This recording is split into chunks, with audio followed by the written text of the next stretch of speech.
Stop 5. Rustic Architecture. Guernsey State Park is where some of the most prominent National Park Service planners honed their trade.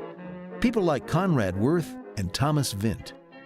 Conrad supervised the CCC program in a number of state parks, including Guernsey. Thomas Vint was a Park Service planner who believed that the landscape is integral to a visitor's experience of traveling through a park.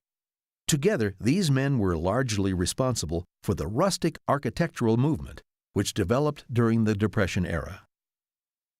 The goal of rustic architecture is to design buildings and other structures that blend into the colors, textures, and shapes present in nature. Rustic buildings are designed to seek harmony with their physical settings through sensitive use of native vegetation and construction materials, and through the incorporation of natural colors into a building's exterior.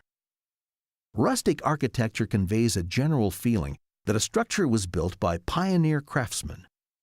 While these buildings may sometimes appear crudely built, rustic structures are in fact excellent examples of design and craftsmanship. The Sitting Bull Picnic Shelter is a superb example of rustic architecture. Characterized by its use of native materials, you can see how well the structure blends into the surrounding landscape. As you approach the shelter, try to identify where the natural landscape surrounding it ends and the foundation of the shelter begins.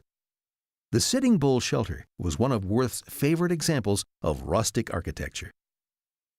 It was no small feat for the young men of the CCC to build these structures. It required hard, labor-intensive work.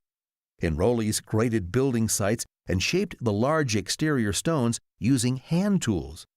Block and tackle systems were used to manually hoist heavy stones, while other workers secured rocks in place with hand-mixed mortar. Withstanding the passage of time, the Sitting Bull Shelter exemplifies the craftsmanship and pride put forth by its builders. There's little doubt CCC enrollees earned their $30 monthly wages. We built a lot of state parks, for instance, and we built all the buildings that were in them and picnic facilities. Benches that we built in the 30s are still being used today.